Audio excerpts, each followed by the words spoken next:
Сүйлөш оңой. Жазыш кыйын. Себеби жазганда биз катуу ойлонушубуз керек. Сын айтканды билбейбиз. Айтканды дагы Туура сын айтканды. туура айтканды да билбейбиз, жана биз сындарды дагы туура эмес кабыл алабыз. Анан ушунчалык ишенет, чын дили менен бир эле ошо бир булакка ишенип айтып берет да. Эмне үчүн сен ушул маалыматка ишенесиң? Чыныгы фактыларды айырмалай албастыгы аныкталган экен. Иә, чындап эле 5би же 4бү? Же 6бы? Азыркы өспүрүмдөр университетти бүтүп кайра ошо биздин иш маркетке келгенде, жумушчулар маркетине келгенде да талаптар башкача болот. Эң жөнөкөй көнүгүү бул суроо берүү, өздөрү суроо берүү, андан кийин суроолорду жазуу.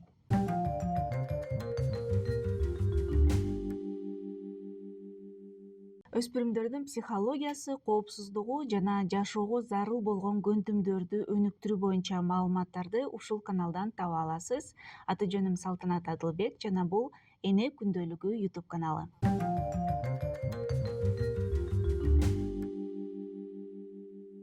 Сынчыл ой жүгүртүү деген эмне жана аны кантип өнүктүрсө болот? Дал ушул темада бүгүн биз Бермет Сүйүтбекова менен маек курмакчыбыз. Бермет Сүйүтбекова Борбор Азиядан чыккан социалдык ишкер, жаңычыл мугалим жана стратегиячы. Ал АКШда эл аралык бизнес магистратурасын аяктап, дата аналитик катары иштеген. Борбор Азия Америка университетинде окутуучулук тажрыйбасы бар. Азыркы учурда туруктуу өнүгүү жана социалдык ишкердик боюнча фрилансер катары тренингдер өткөрөт. Бермет айымдын ишмердүүлүгү жаштардын чыгармачылыгын, эмпатиясын жана коомдук жоопкерчилигин өнүктүрүүгө багытталган. Бермет айым, сиздин алгач сиз менен таанышканым жөнүндө эскертип кетсем, сиздин семинарыңызга катыштым эле. Анан ушул сынчыл ой жүгүртүү, критическое мышление деп айтылып жүрөт. Ошол сиздин окутууңузду карап, мен өзүмдө ушул критикалык ой жүгүртүү мындай аксайт экенин байкадым да. Негизи биздин көрүүчүлөргө сынчыл ой жүгүртүү эмне экенин жөнөкөй тилде айтып берсеңиз. Мени чакырганыңыз үчүн чоң рахмат. Биз сынчыл ой жүгүртүүгө же критикалык ой жүгүртүүгө мазмунун берерден астын ой жүгүртүү деген эмнени биринчи түшүнүшүбүз керек. Ой жүгүртүү эмне экенин билиш үчүн биз биринчи ой жүгүртүү биздин денебиздин кайсыл органынан келишин билишибиз керек. Ошол биз түптөгүн биле алсак, анан кийин биз ой жүгүртүүлөрдүн башка ой жүгүртүүлөрдүн түрлөрү көп да.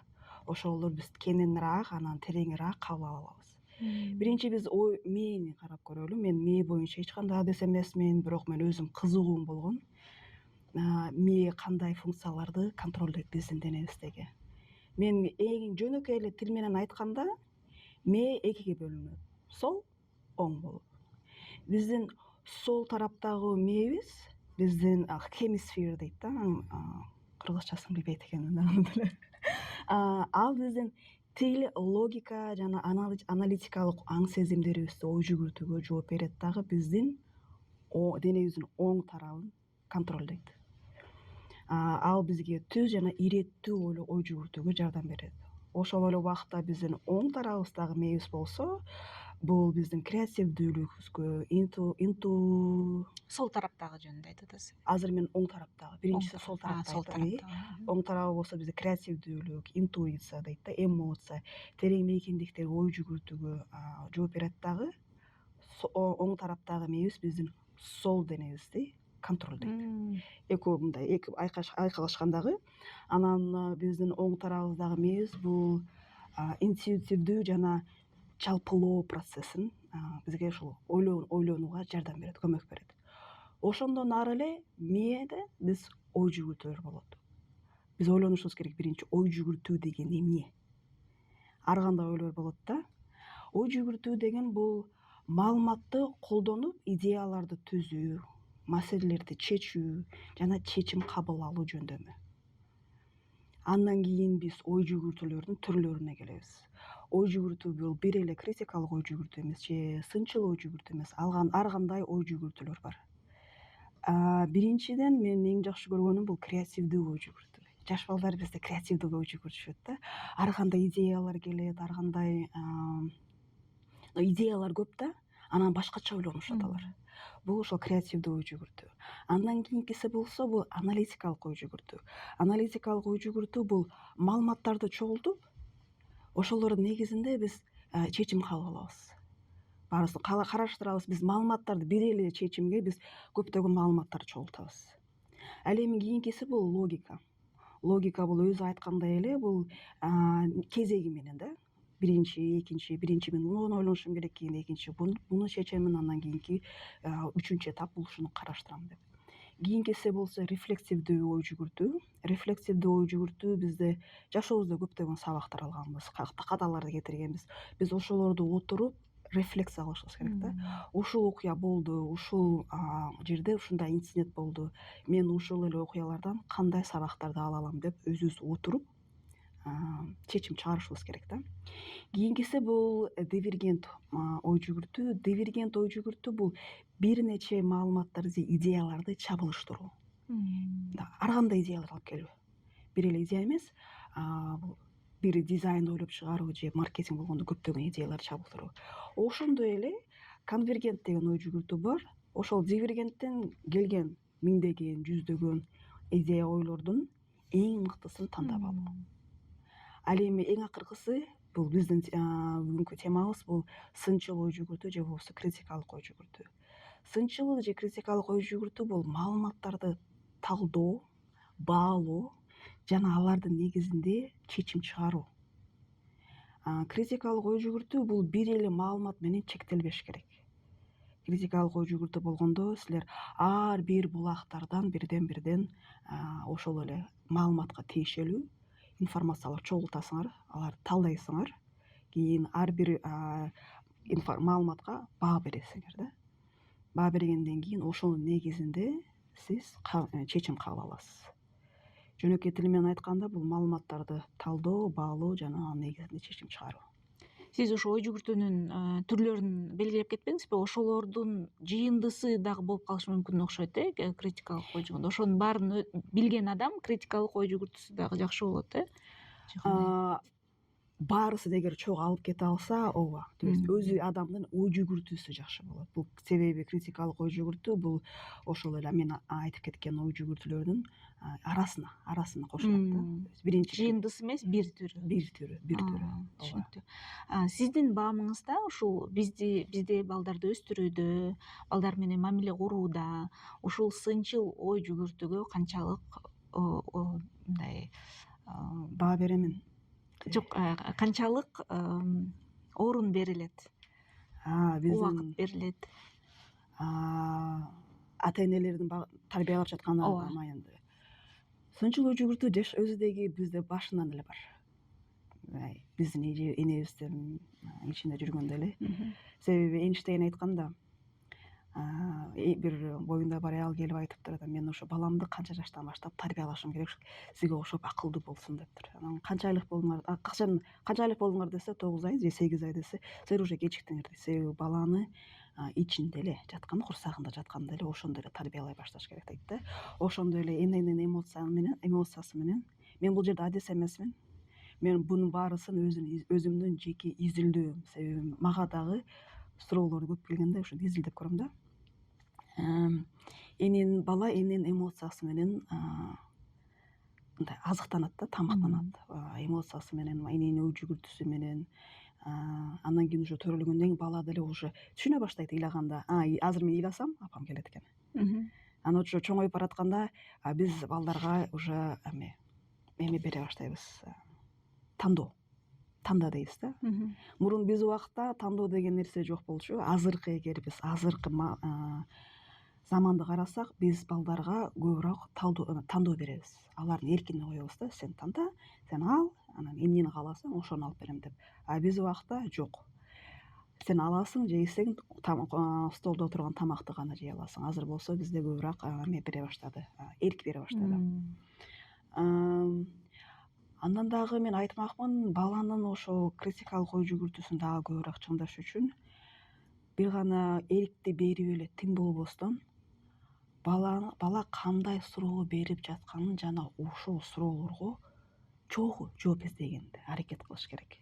Мындайча айтканда, баланын ушул өсүп келаткан убагында бул 18 жашка чейин, азырга чейин суроолор болот баладачы.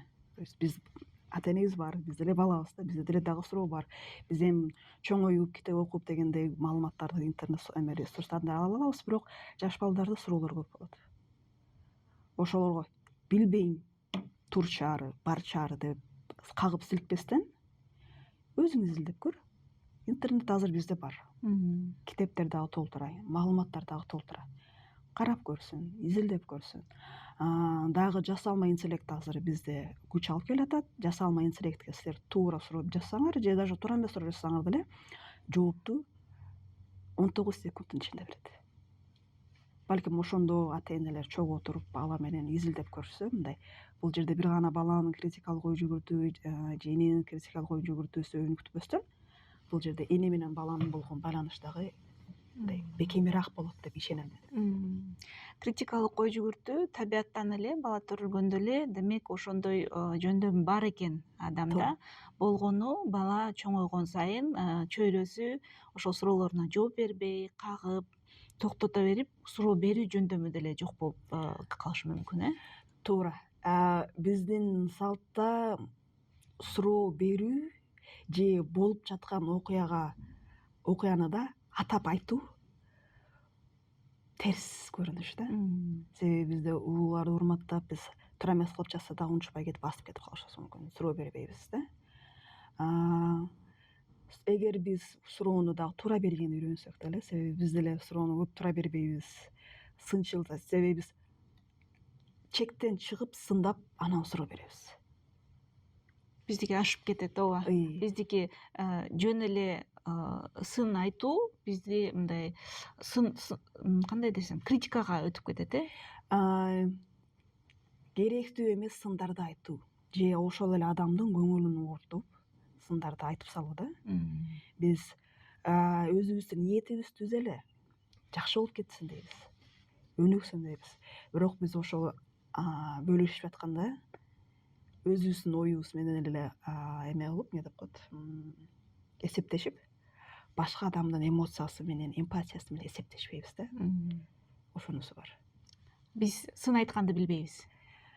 Айтканды дагы Туура сын айтканды. Туура айтканды да билбейбиз, жана биз сындарды дагы туура эмес кабыл алабыз. Кабыл алганды да билбейбиз. Эми ошолорду айтканды дагы кабыл алууну да кантип үйрөнсөк болот? Биринчиден биз эмпатияны билишибиз керек да. Бул дизайн ой жүгүртүүдө бар. Эмпатия деген биринчи этап болот дизайн ой жүгүртүүдө.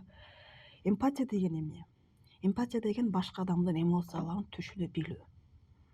Мындайча айтканда, башка адамдын бут кийимин кийип, ошол адам жашап басып өткөн жолдорду түшүнө билүү. Онун баарысын билип, андай сезип ал деген эмес, ошо түшүнүш керек. Анан ошол адамдын ордуна өзүбүздү да коюп көрүшүбүз керек. Эгер мен ушундай тондо ушул сөздөрдү айтсам, менде кандай реакция болмок? Мен муну туура кабыл алмакмынбы? Же болбосо мен өзүмдү четтетмекминби бул адамдан деп.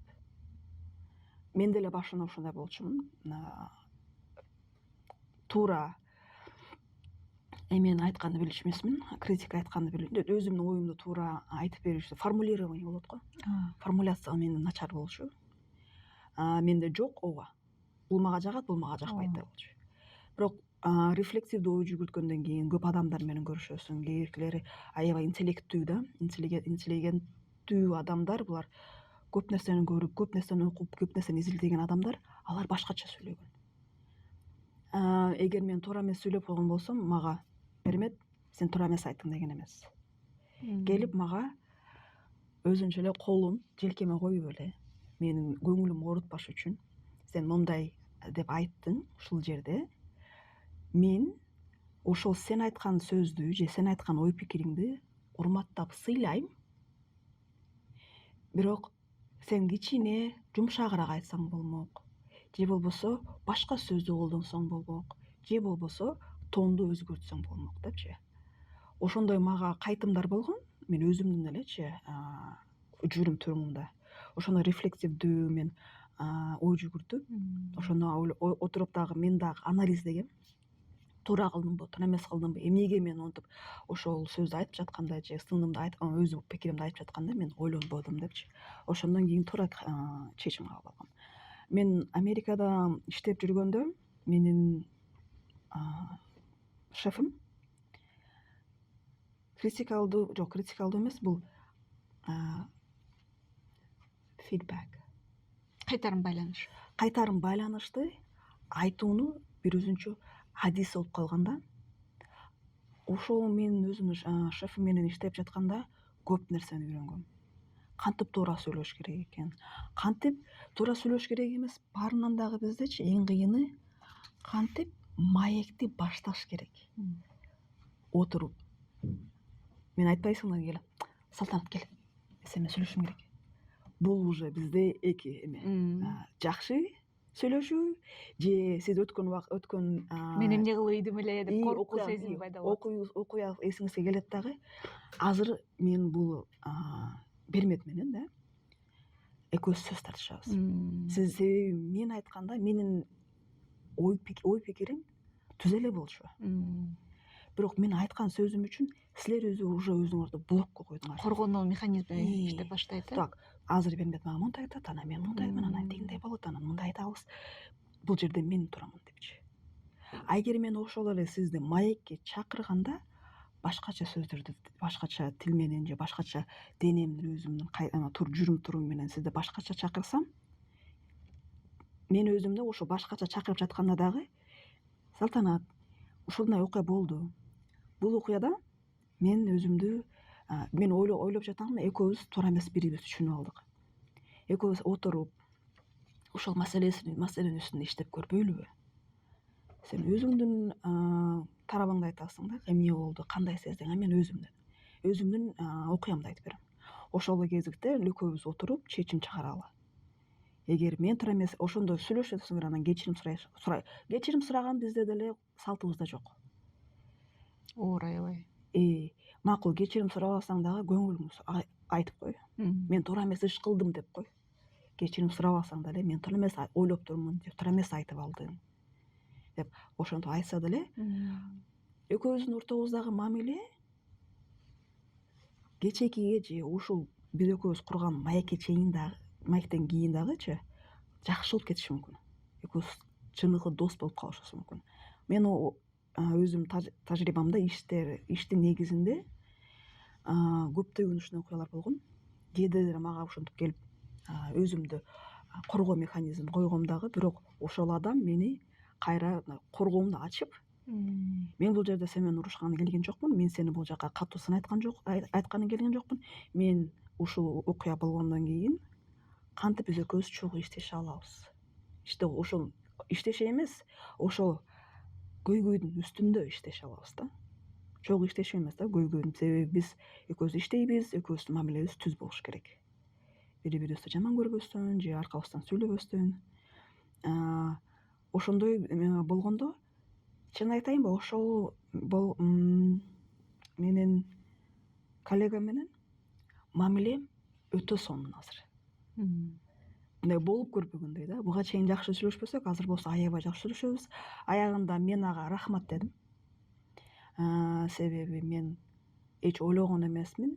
Сен катуу көңүлүңдү оорутуп койгонумду, анан мага келип сен кылдың, сен туура эмессиң деп мени күнөөлөгөнүң үчүн чоң рахмат дедим. Себеби бул мен үчүн аябай чоң сабак болгон. Бизде ата-энелер ушул көндүмдөрдү өздөштүрсө, бала менен мамиле куруудагы ар кандай көйгөйлөр, түшүнбөстүктөр да жокко эсе болуп калат окшойт, Мен сиздин бул оюңузга кошуламын, себеби бизде мурунтан эле келет да, ата-энебиз баарысын билет депчи. Бирок биз ата-энелер эмнени унутуп калып атабыз? Биз интернет доорунда чоңойдук. Ата-энелерибиз интернетти колдонгонду жакшы билишпейт. Биздин балдар болсо жасалма интеллект доорунда чоңоюп жатышат.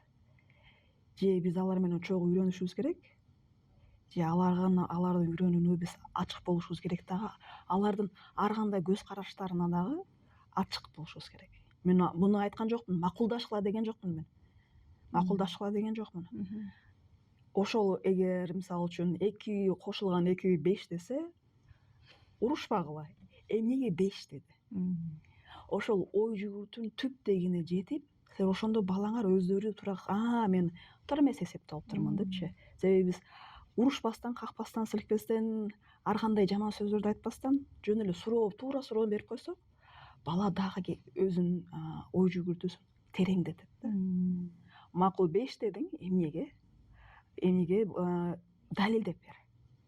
А далилдеш кыйын.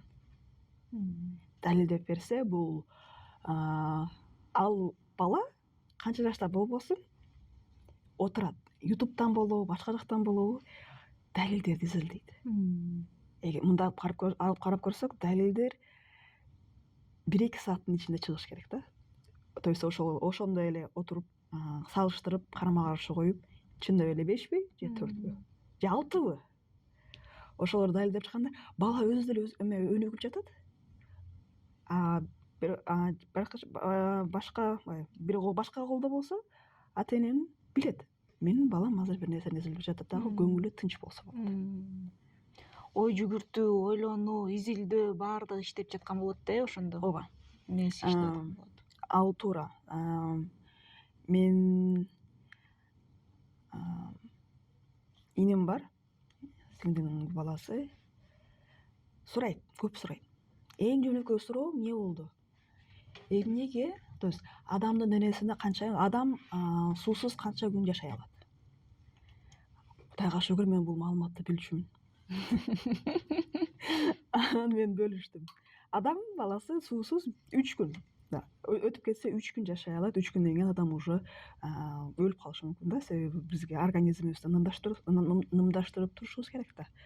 Анан кийин мен кайра ага суроо узаттым. Эгер адам суусуз 3 күн жашай алса, тамак жок канча күн жашай алабыз да? Суу ичербиз, бирок тамак жок. Ал бала уже ойлоно баштады. Биз айдап баратабыз, ойлонуп жатат, уже 2-3 блокты өттүк, 4 блокты өттүк. Анан кийин ар кандай цифрлар айта баштады. Анан мен түшүндүрүп бердим. Адам баласы тамак жок 40 күнгө чейин да жашай алат суу менен эле депчи. Ошентип биз экөөбүз сүйлөшүп бардык. Ошол эле кезекте бала дагы жаңы маалымат алды. Анан мен дагы ойлондум да, демек жаш балдар ошондой суроолорду берсе, мен дагы өзүм дагы көбүрөөк изилденишим керек. Эң жөнөкөй эле силерге мисал айтып берейин. Жай дарбыз келди. Дарбызды муздатып, сойдук, жеп атабыз. Жеп атып ойлондум да, дарбыз бизге каяктан келди деп. Жеп бүттүм. Менде маалымат жок да, каяктан келгенин билбейм. Изилдедим. Ойлондум, анан кийин кой дедим. Мен азыр ойлонуп, мээримден эч кандай маалыматты ала албайм, себеби менде эч кандай маалымат жок. Интернетке кирдим дагы, дарбыздын чыгып келишин үйрөндүм да, изилдеп чыктым. Мага ошол аябай кызыктуу болду. Анан жөн эле барып ар кимден сурайбын. Билесиңерби дарбыз сизге каяктан келген да? Бул Өзбекстан, Шамал Сайдар эмес. Бул бизге теги Африкадан келген. Окей, Африкадан келди. Кантип анан бизге келип калды? Себеби ал убакта жибек жолу бар болчу, буга чейин бизге келбейт да аларчы. Дарбыз ысыкта, чөлдөрдө бул 2-3 күндөн кийин уже ачып кетет. Көрсө, дарбыз бизге чымчыктар алып келиптир. Данектерин? Чымчыктар данектерин ашкы албайт экен да. Анан ошого алар миграция болгондо бизге келет экен дагы. Анан чыгат, биздин жерге түшөт. Жер аны кабыл алат. Кийин ошентип мөмөлөр пайда болгон экен да. Аябай кызыктуу да, өзүбүз дагы суроолорду берип, умтулушубуз керек информацияларды чогулткандычы. Бул гана бул балага эмес, башка адамдар менен сүйлөшкөндө кызыктуураак болот. Жөнөкөй эле кофе каяктан келген, биз ичип жүргөн кофе каяктан келген, кагаз каяктан келген бизге. Дагы кандай, жөнөкөй эле биринчи телефон кандай болчу, учуп баратканда, окей, самолеттин прототиптери кандай болчу, ким ошону ойлоп тапкан, баштаган, то есть ким ошол самолет учуп бара турган, учакты, ким ошонун данегин жерге эккен. Алардын баарысын эгер ойлонуп келсек, азыркы биздин самолеттерибиз бар. Ага чейин болсо, бул Леонардо да Винчи болчу. Куштарды көрүп, биздер уча алабыз деп, ошол чийип көргөн, бирок ал эч качан мындай тестерлеп көрбөгөн прототипинчи. Самолеттер өзүңөр билесиңер, бул бизге жаңылык. бир кылым боло элек, жакындагы бир кылым болот болуш керек уже. Ошондо балдар да ошондой суроолорду көп берет. Силер ага да өзүңөр даяр болушуңар керек. Даяр болбосоңор телефонуңардагы Инстаграмды өчүргүлө, Google'га киргиле, же жасалма интеллект болсо, азыр Google'дагы жасалма интеллекттерди толтура. Жөн суроолорун берип көргүлө, бул эмне, кандай болот? Жөнөкөй эле даже суроолор болгон мага. Ошол эле инимди сурап аткан. Эмнеге согуш болот дейт. Бул аябай терең суроо. Бул бала жөндөн эле суроону мага берген жок да. Бала YouTube'тардан көрдү. Танкалар жөнүндө маалыматтар чогултту, ар кандай маалыматтар чогултту, анан келип сурады. Эмнеге согуш болот деп. Менде жооп жок болчу, чын айтайынбы? Анан мен ошол эле суроону кайра ага узаттым. Эмнеге сен ойлойсуң дүйнөдө согуштар болот деп. Бала тыпылдап баардык суроолорго жооп берип атат. Себеби баарысы эмени каалайт депчи, бийликти каалайт, байлыкты каалайт, тиги бул деп. Ошо жоопторду өзү бере баштады да. Ошол менде эле ошол эле суроолордун жоопторум бар болчу. Балким бала келип тестелеп жаткандыр да. Мен ойлогонум менен ошол чоңдордун ойлогону топ келеби же топ келбейби депчи. Мен туура дедим. Анан айттым, кээде болсо бул дагы эме, жерде кеңертүү негизинде да согуш болушу мүмкүн. Ал эми кээде болсо сүйүүнүн айынан дагы деп. Себеби мен азыр эки эле жаңы информацияны кошуп берип койдум балагачы. Сүйүүнүн айынан дагы, анан жерде да талаш болуп. Бул бир гана бийлик, байлык эмес, жер жана сүйүүнүн айынан деле согуш болуп кетет депчи. Сиз ушул айтып бератсаңыз эстеп кеттим. Биздин курактагы адамдардын кичинекей кезинде суроо бергенде аталар, апалар ошого деп эле бир кыска эле жооп берип койчу эле да. Кээ бир суроолор бизде мындай эмнеге деген ошого деген сөз менен эле жыйынтыкталып калчу да. Же болбосо эң жакшы көргөн жооптор Кудай ушинтип жараттыр да. Кудай ушинтип берип коюптур да бизгечи. Ошон үчүн дагы биздин балким мүмкүнчүлүктөрүбүз, табияттан берилген мүмкүнчүлүктөрүбүз ошондон деле, ошол жооп менен деле чектелип калган болушу мүмкүн. Ооба, бирок мындай да, ой жүгүртүү бул биз өлгөнгө чейин мээбиз иштейт да. Мээбиз иштеп жатканда биз ой жүгүртөбүз. Эч качан кеч эмес. Чоң эле болсоңор деле 60-70 жаштагы. Апа болсоңор деле 25, 21, 18ден билбейм 35-40ка чейингичи. Жаш кичинекей өспүрүм болсоңор деле ой жүгүртүүнү биз өнүктүрө алабыз. Себеби бул көндүм. Көндүм дегенди биз төрөлбөйбүз. Төрөлөбүз, бирок төрөлгөндөн кийин баардык эле көндүмдөр бар. Биз бир көндүмдү көбүнчөсү курчтайбыз. Биз курчтай алабыз. Ал үчүн окуш керек. Бул жөнөкөй эле мисалы үчүн Инстаграмдан алалы, алыс кетпей эле. Инстаграмда мен атайын маалымат берүүчү канал эмелерге, баракчаларга жазылганмын. Ал баракчаларды биринчи эмесин окуйм, башындагы баш сөзүн, баш сөзүн окуйм дагы. Кийин мен эмне мазмунун окуйм. Мен ошол эле мазмунга, то есть ошол эле берилген маалыматтарга берилип кетпестен, башка ресурстардан да караштырып көрөм да. Бизде маалымат ресурстары биз үчүн көп эле. Бирок ошолорду салыштырамын. Салыштыргандан кийин бул ошол жерде эме айтканча критикалык ой жүгүртүү өтө маанилүү. Бир берген маалыматка таянбаш керек. Ар кандай ресурстарды карап көрүш керек да.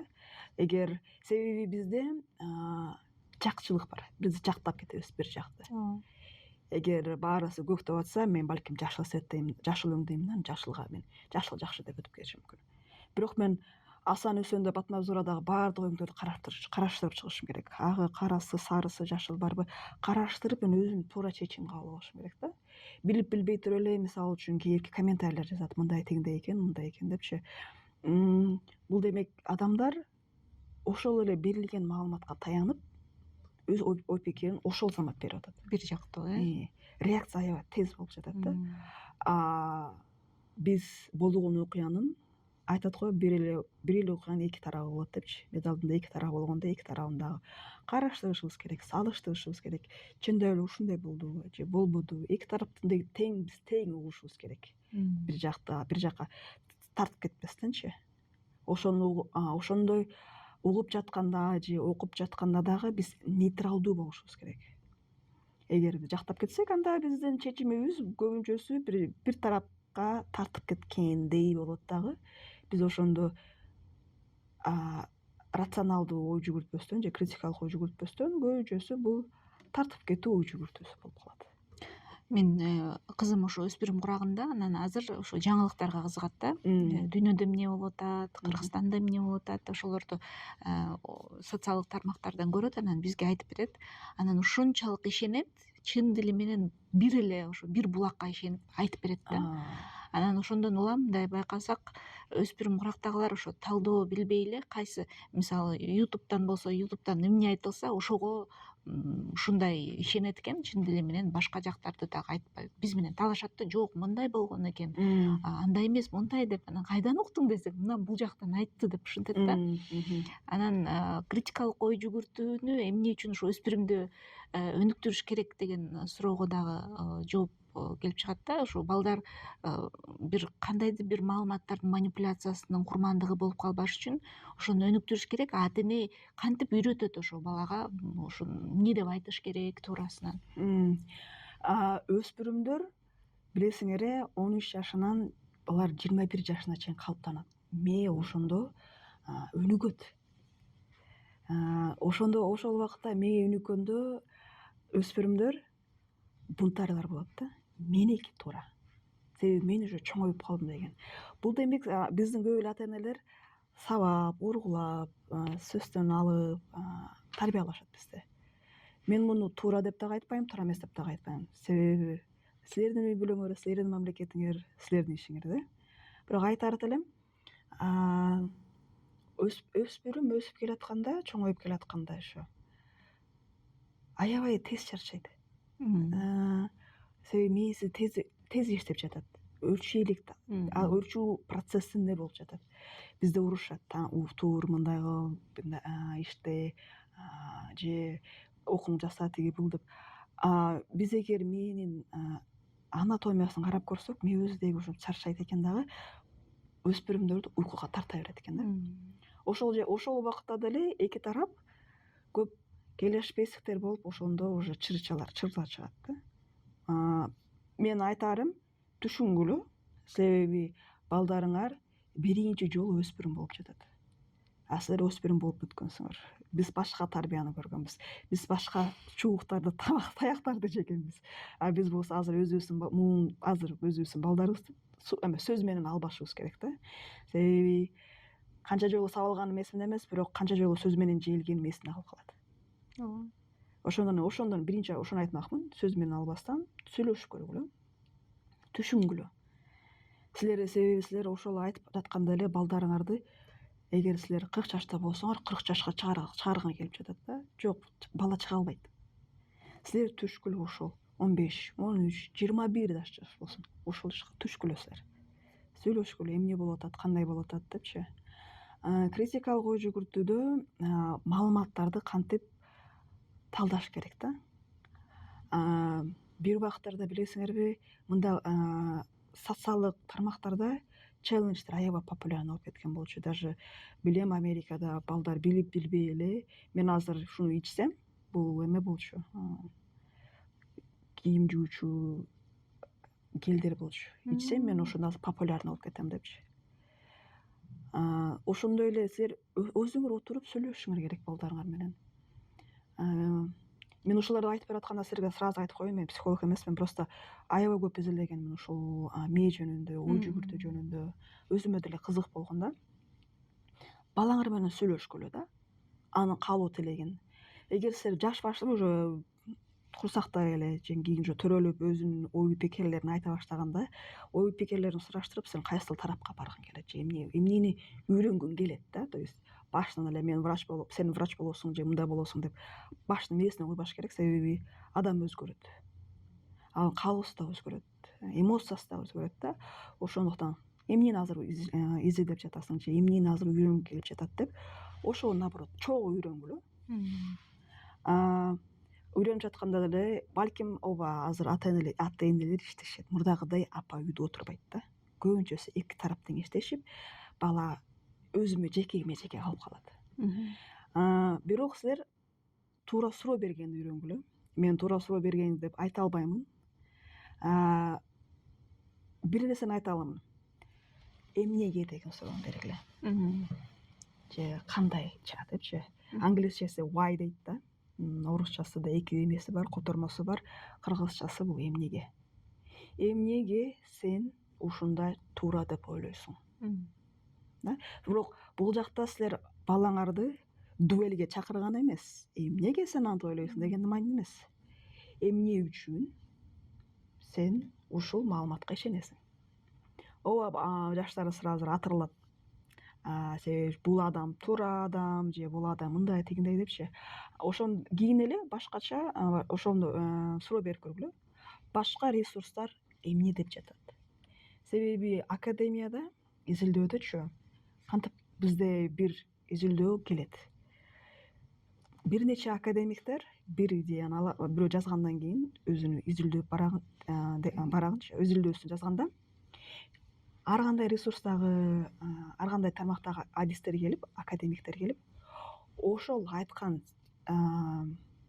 стейтмент дейт да. Стейтмент деген бул айтымды же чечимди дуэлге чакырат да. То есть бул академияда.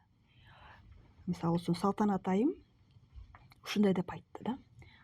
Аналар бир гана кызгылт өңдө болот деп. Анан кийин башка академиктер келип, сиздин эле ой пикириңизди, чечимиңизди сынга алышпайт. Дуэлге чакырат да. Сиз дагы ошентип балаңызга суроо бериңиз да. Башкалар эмне деп жатат? Караштырып көрбөйлү депчи. Ошондо бала өзү изилдей баштайт. Окей.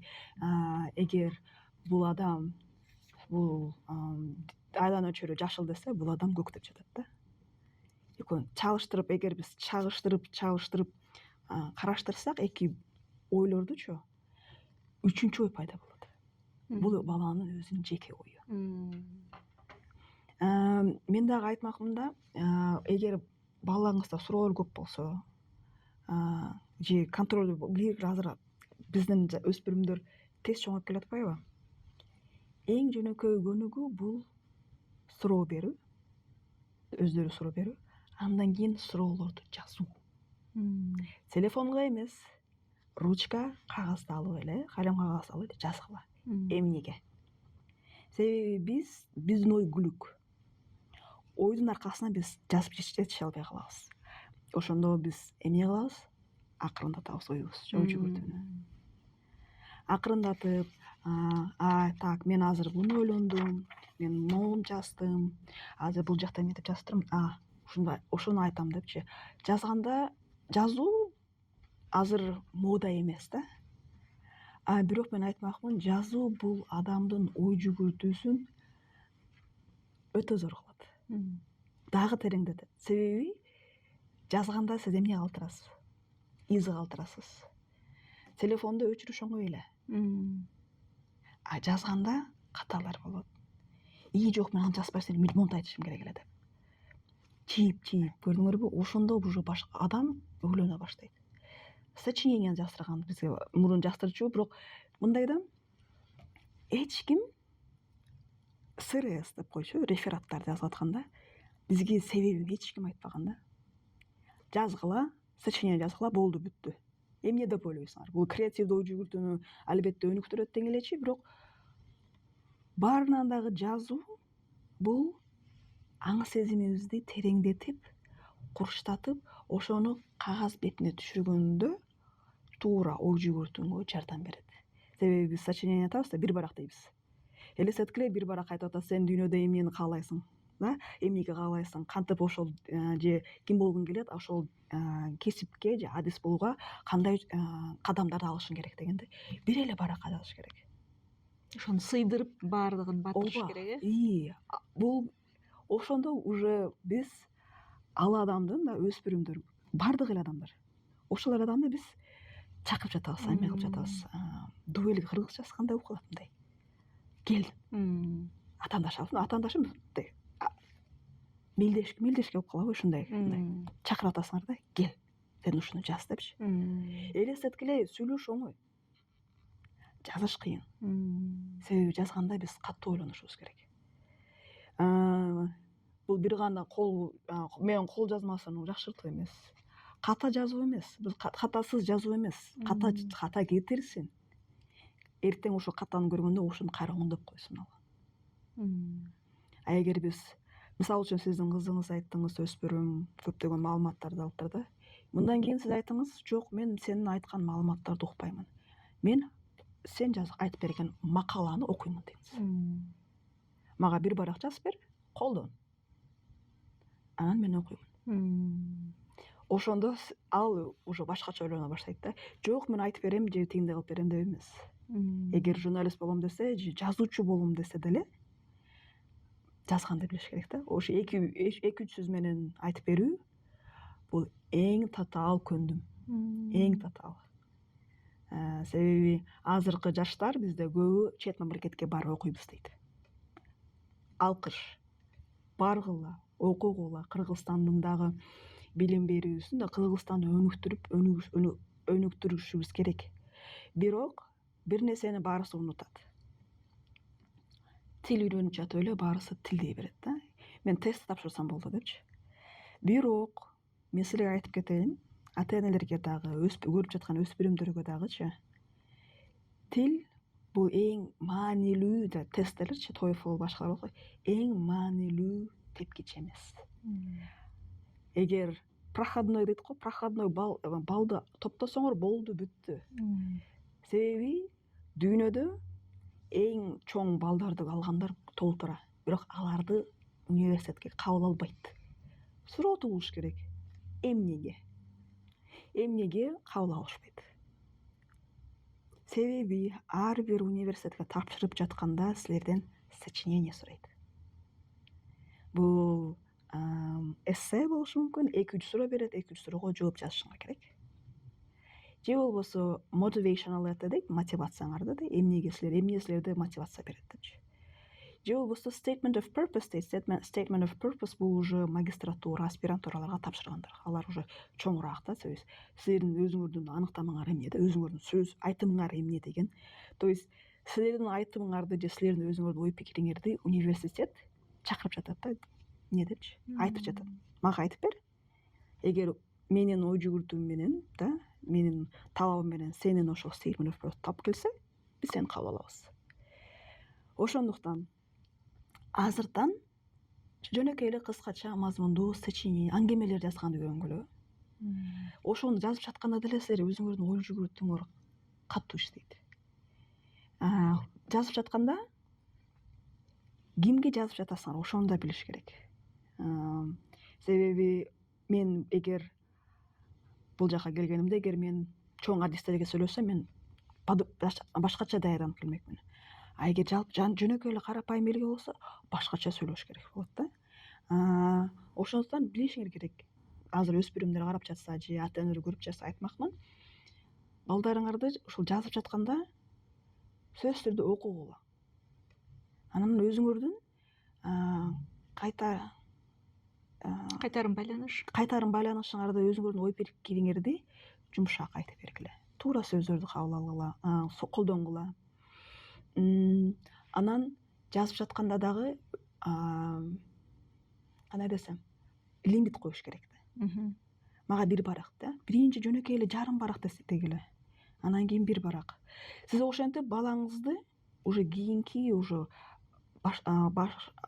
мектепти бүткөндөн кийин башка мамлекетке барабыз дегендеги тепкичтерге акырындан уже данеге эгилген болсо, уже суу куюп өстүрүп жатасыңар да. Себеби башка университеттерге тапшырып жатканда ошол силер студент жазган бир эле барак бүт нерсени чечип коет. Тест эмес, каяктан келгениң эмес, үй бүлөңдүн шарты эмес, ошол эле кичинекей өзүң жөнүндө баяндама же суроолорго жооп берүү да. Өмүр баянын дагы айтып бере алыш керек адам баласы өздөгүчү. Айтып бергенде дагы байкуш деп мынтип, кандай десем, байкуш болбош керек.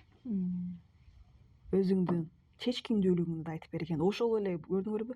Чечкиндүүлүктү биз окуп жатып мен деле биле алам. Чечкиндүүлүк бар. Бул кандидат же бул абитуриент чечкиндүү экен депчи. Кандай иштер жасаганда айта да билиш керек. Дагы критикалык ой жүгүртүүдү бул келечекти ойлонуп азыркы учур чакта кабыл аракеттерди жасоо да. Башка мамлекетке барып окуйсуңбу же жакшы университет тапшырасыңарбы? Азыр кам көрө башташ керек. Бул жөнөкөй эле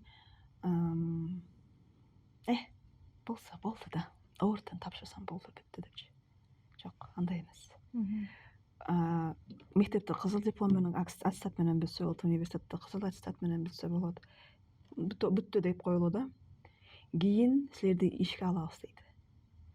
Заман азыр ушунчалык тез өзгөрүп жаткандыктан азыркы өспүрүмдөр университетти бүтүп кайра ошо биздин иш маркетке келгенде, жумушчулар маркетине келгенде да талаптар башкача болот.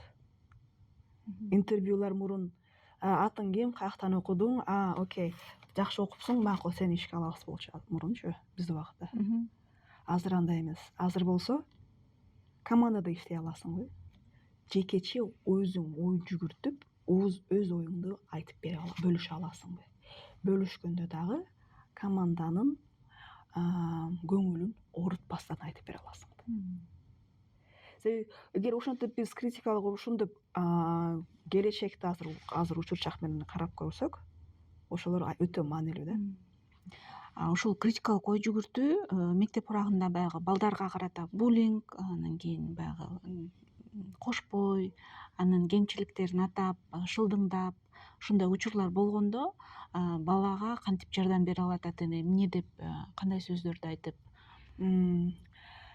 Мен бул сурооңузга мен жооп бере албаймын. Себеби буллинг өспүрүмдөрдүн жашылык убагындагы кошпойлуу болуп калгандыгы бул көбүнчөсү уже ал адамдарга психологиялык жардам керек. Мен психолог эмесмин, мен окуп билбейм мындай дейчи. Даже ал сурооңузга жооп бергенде дагы мен аракет кылбайм да. Хорошо. Баягы изилдөөлөр жүргөн экен 2016-жылы, мен да ушу карап көрсөм 2016-жылы Стэнфордто изилдөөнүн жыйынтыгында ушу 8000ге жакын өспүрүм курактагы колледждеги, мектептеги балдардан изилдөө жүргөн экен. 82% маркетингдик маалымат менен чыныгы фактыларды айырмалай албастыгы аныкталган экен. Эме буну fact check деп болгон да. Дезинформация аябай көбөйүп кеткен. Интернет башында бар болчу, биздин муун ошол интернетти колдоно баштадык да. Операны колдонуп калдык бизче.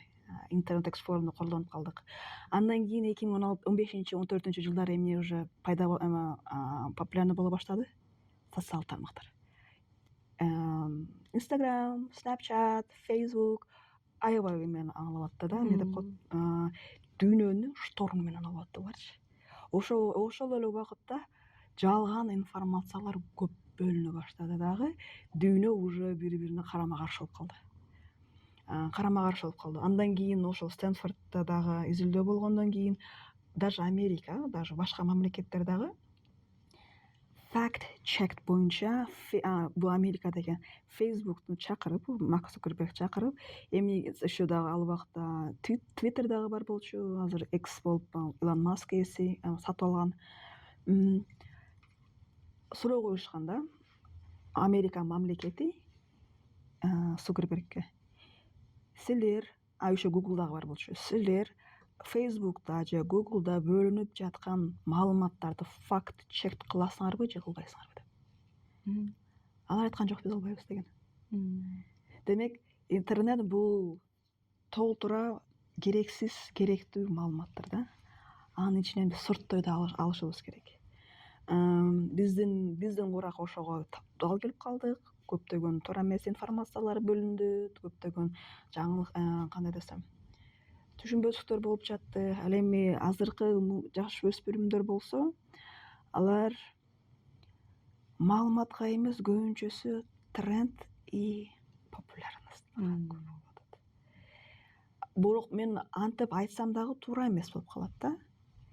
Себеби азыр мындай тренд башталыптыр жаш өспүрүмдөрдүн арасында библиотекага барып китеп окуу. То есть бирөө жазыптыр. Биздин ата энебиз миллениалдар клубтарга барып только туса болчу дейт. А биз дейт, биз окуйбуз, изилденебиз деп туруп уже библиотеканы, китепкананы көрсөтүптүр. Китепканада чындап эле элдер толтура, жаштар баарысы отурат. Дагы бир эме болгон, кызыктуу бир, бул деле көрдүңөрбү?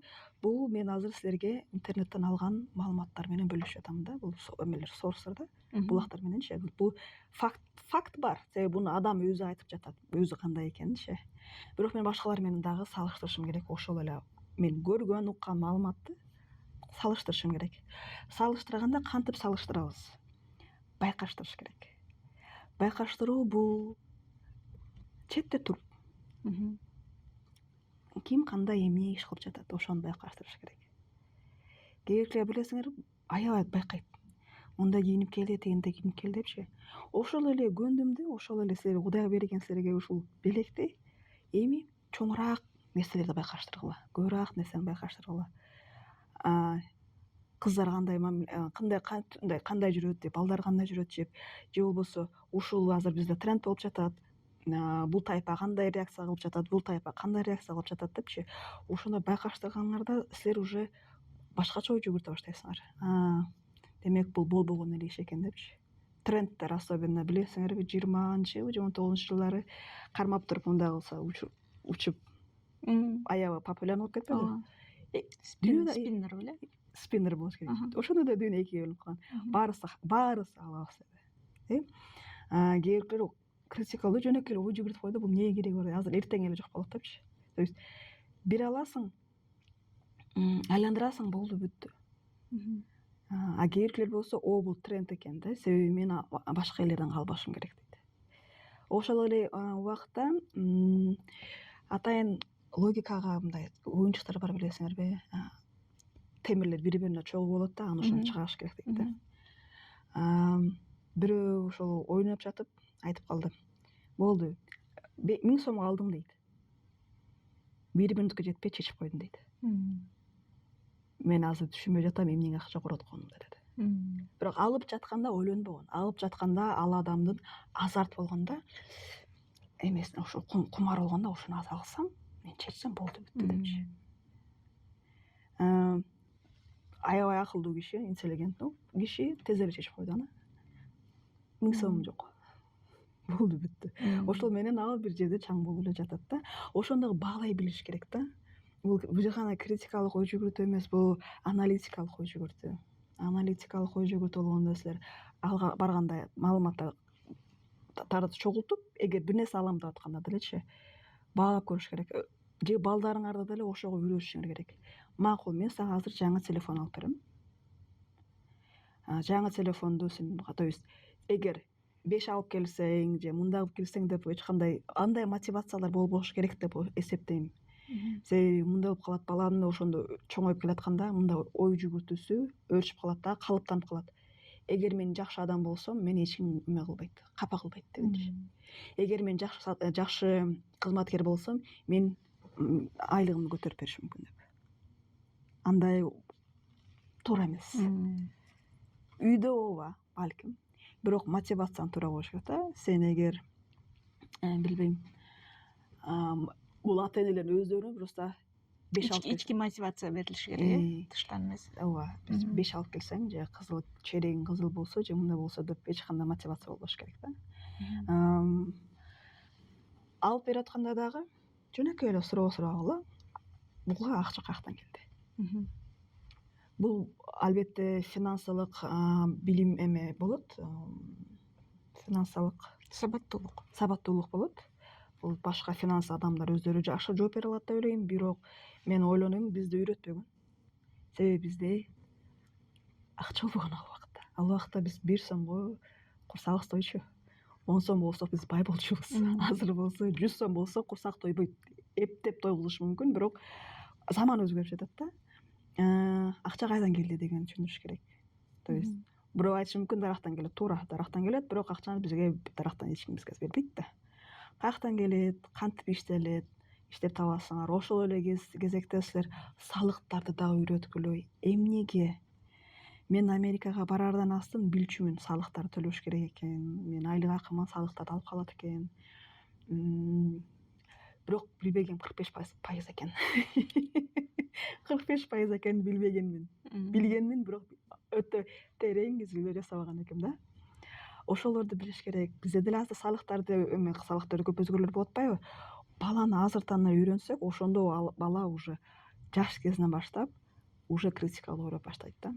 Аналитикалык ойлой баштайт. Азыр мен буну алсам, эгер мен мынча коросом, мен мынча алып калат экен же ушунча мен эмеде Америкада мындай методду үйрөнгөн болчумун. Dollar amount да. Доллар да. Мисалы үчүн мен жаңы шым алдым дейли. Шымым $100 турат деп коелу. Өзүмө суроо берем. Ушул шымды мен 100 жолу кийеминби деп. Себеби ар бир кийгеним бул $1 болот. Ошентип жатып мен көптөгөн кийим кечелерден баш тартканмын. Макул, мен азыр буну аламын. Ошону мен ушунча жолу кийеминби? Ошону мен ушунча жолу ушунча колдоносузбу?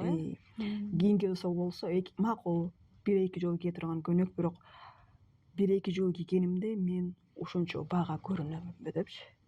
Жөнөкөй эле мындай өзүм менен өзүм мындайча айтканда отуруп алып сындашып жатам да. Ойлонушуп жатам, сырдашып жатамын. Мен бир идеямды башка идея келип туруп, жок, мындай кылыш керек, тигиндей кылыш керек депчи. Чабуулдап атканда деле, окей.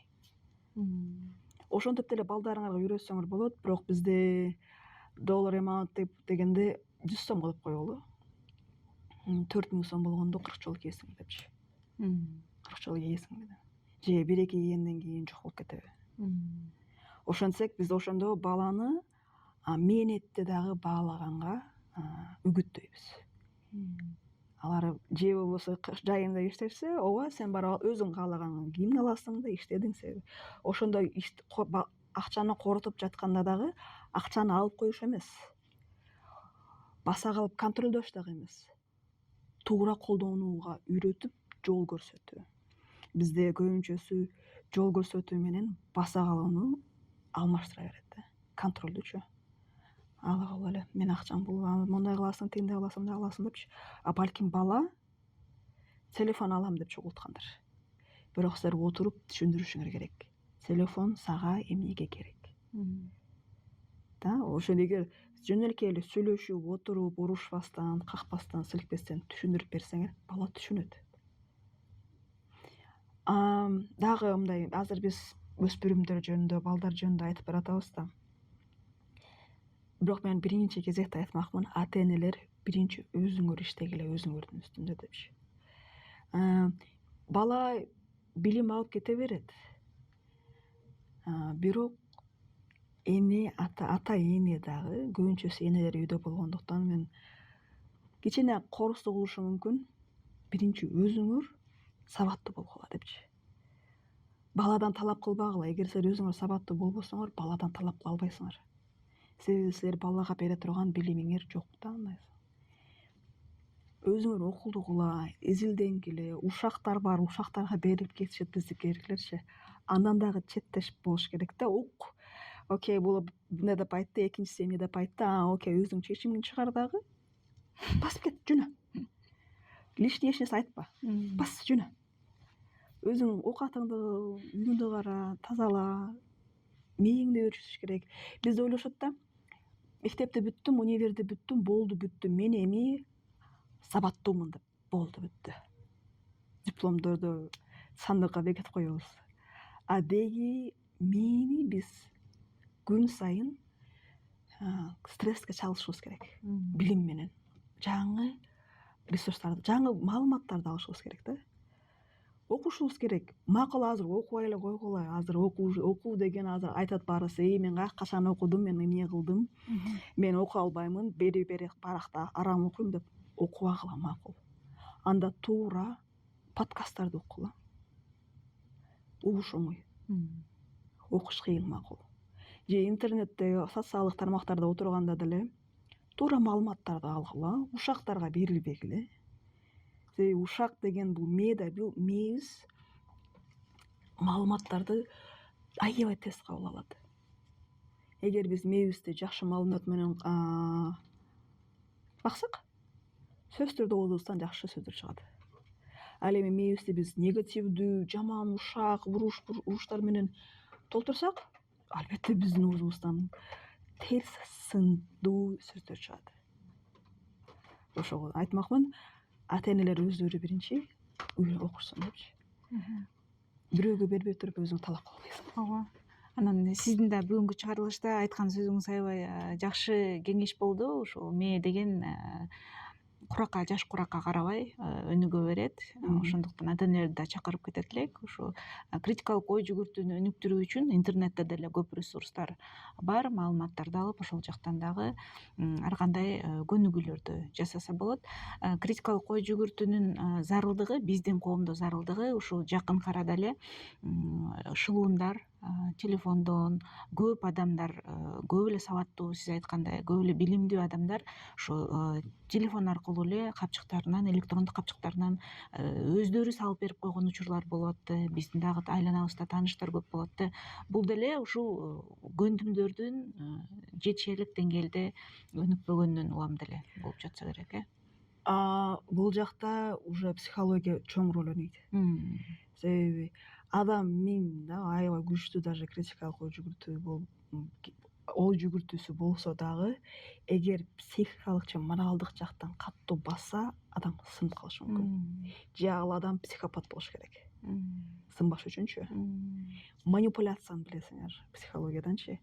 Эгер манипуляция болсо, адам тез эле сынып калат. Ал үчүн ошол телефондо шылуундар адамдын ошолор аябай акылдуураак да, себеби алар бүт нерсени тренинг өтөбү же окуйбу билбеймин алардычы. Кантип алар ошончо деңгээлде адамдарды алдай алышынчы. Ал башка топик да. Булар уже моралдык жактан басып койсо, басым жасайт. Бул эмоциялар менен ойнойт. Көбүнчөсү мен ойлойм, мындай шылуундарга аял кишилер көп кабыл болот. Эмнеге? Себеби аял киши биз эмоционалдуубуз да. Биз эмоциябызды чыгарышыбыз керек. Анан изилдөөлөрдүн негизинде деле айтышат, аял кишини эгер эмоционалдуу басса, тез эле сынып калышы мүмкүн депчи.